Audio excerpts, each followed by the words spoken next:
All right, guys, welcome back to the channel. My name is Chad with Advising Men. Make sure you subscribe and hit the notification bell so you get all my upcoming videos. Today, a special treat. Got a call from a guy and tried to work with him as much as I could, but wow, his situation was way out of hand. So the story is this. The guy, he met a girl and ended up meeting her in a court-appointed drug program. Not the best idea, but we'll move on. Ended up getting tied up with her, started dating her. At the time, he had a great job. He had worked his way out of a mess, and he got a good job. He got a car. He had a couple of kids, and he had a place, and the kids were living with him. Everything was going good. He was focusing on himself. Put that in the back of your head for later. Focusing on himself. Then the girl comes along, he starts dating her, and everything starts going downhill slowly. And it was like going downhill, and then all of a sudden, straight off the cliff, done deal, everything's over. Unbelievable story. So the guy ends up losing the job that he had. He ends up getting another job with a telecom company. They issue him a cell phone. They issue him an email. They issue him everything that he's supposed to have for the job. He starts doing the job, starts working there. Everything's going great. He's thinking, yeah, I got another good job. This is going to be awesome. Life is good. And then all of a sudden he starts having problems with his phone, starts having problems with his email.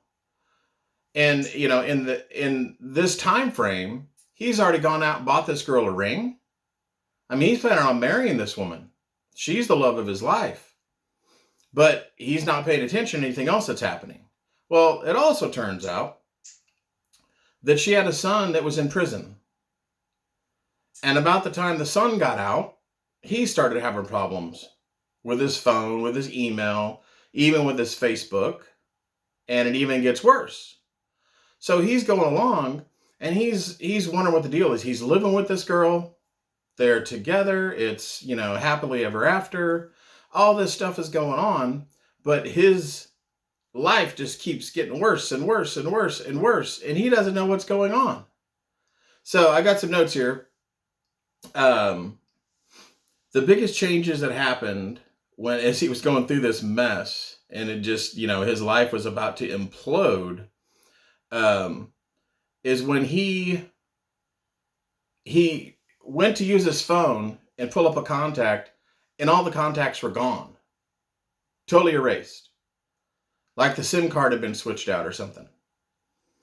And so he's like, whoa, what's going on here? Of course, he goes to her and says, look, I'm having all these problems. And she's like, oh, gee, I wonder how that happened. And he's oblivious. Well, next thing you know, his Facebook disappears. Now he has no phone, no contacts, no email, no Facebook. And he's like, what's going on here? He can't get access to anything. He puts in the username and password, nothing. So then he had some checks that are coming in to an account that he started, one of those online banking accounts where there isn't an actual, walk-in, a brick and mortar place. Just an online little thing. He had money coming into those. He couldn't use his debit card to get the money. He tries to sign on to his bank account. He can't even get into his bank account. This woman, and possibly her son, completely locked him out of everything, emptied out his account, took all of his contacts, took his Facebook, took his email, took everything. And he's sitting there going, oh, it couldn't be her.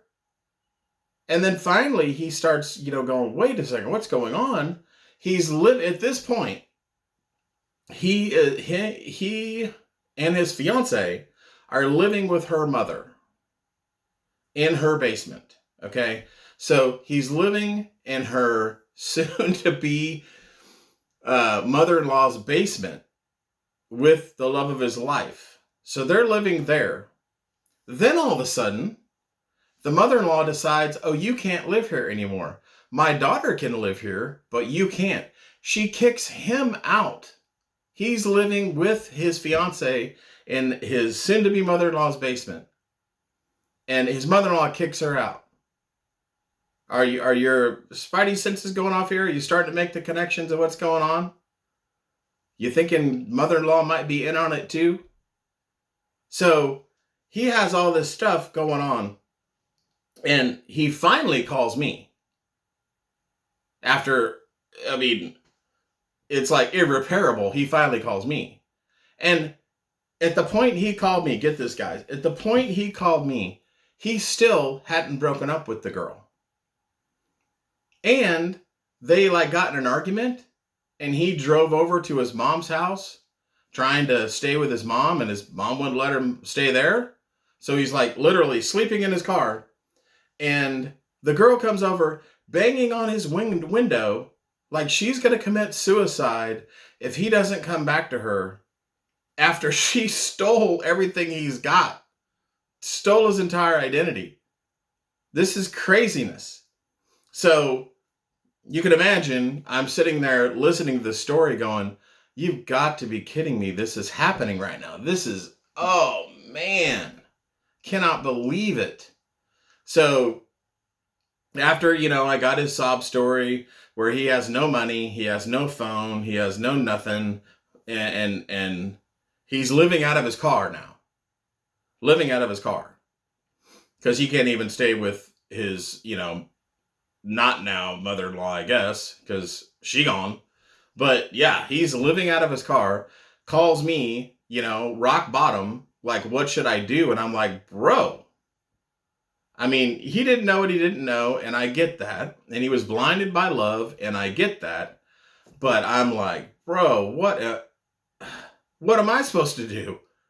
I mean, geez, I can tell you what you need to do, but I'm wondering if you're still with this chick. Oh, no. And I'm like, okay, here's what you need to do. And so I wrote it down. Let's analyze the situation.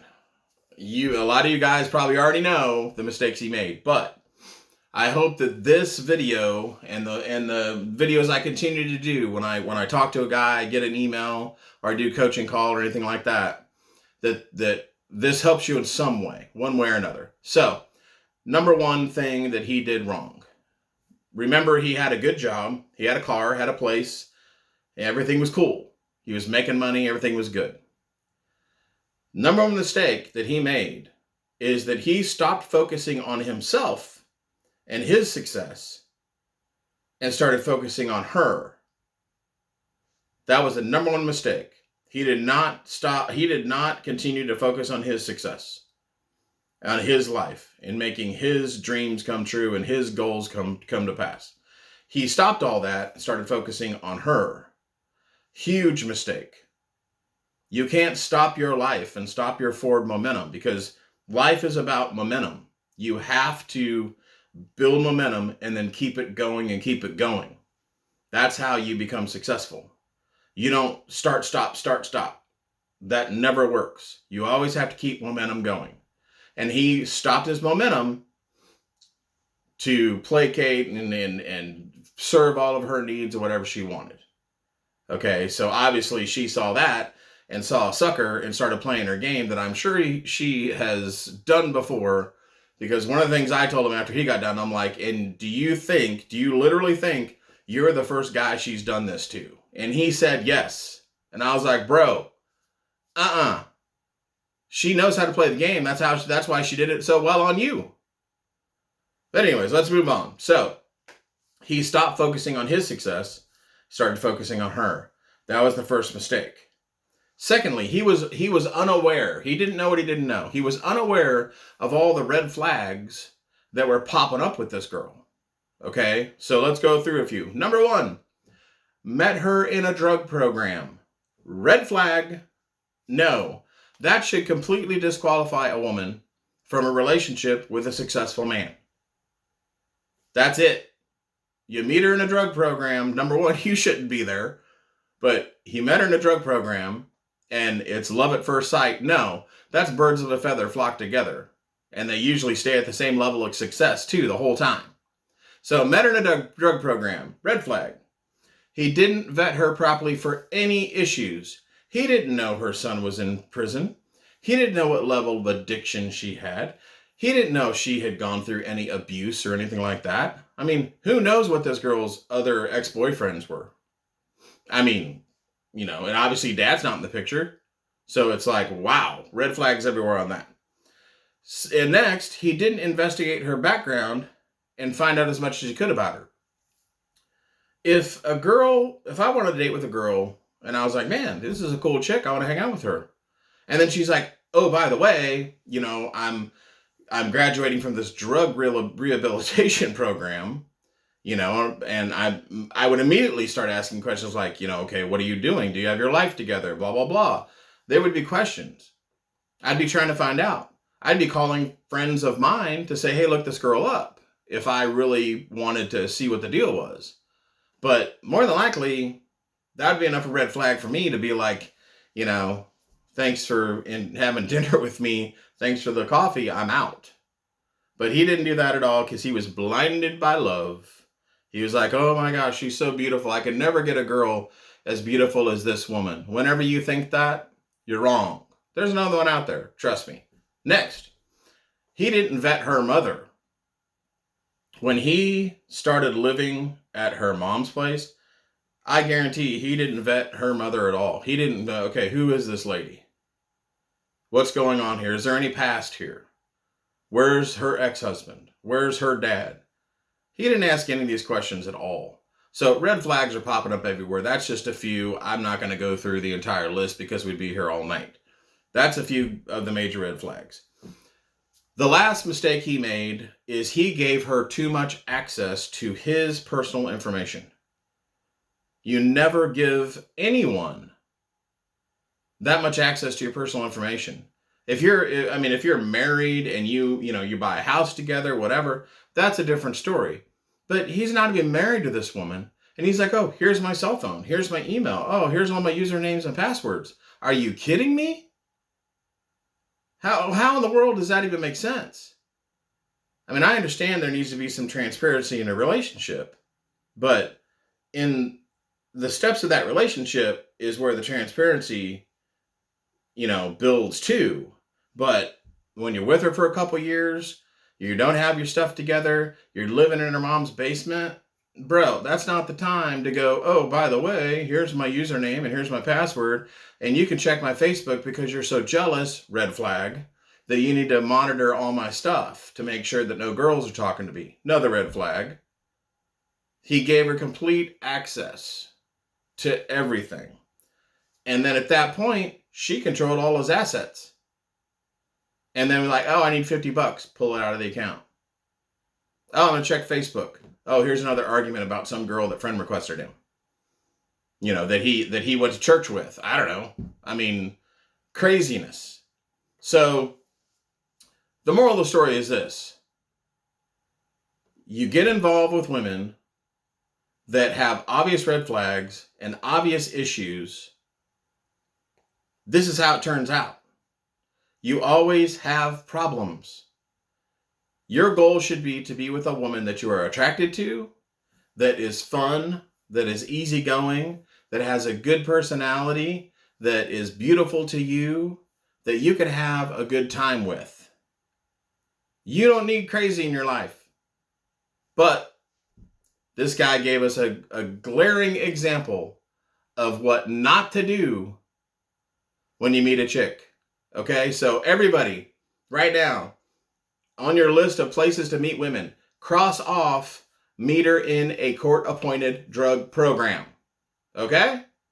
All right, if you want to call me, hopefully with less issue than this guy had, because I'd love to help you, but give me an email at advisingmen@gmail.com, and we can get on a call, or we can get on a Zoom call, and we can talk about your issues that hopefully don't involve women from drug programs that have a ton of red flags.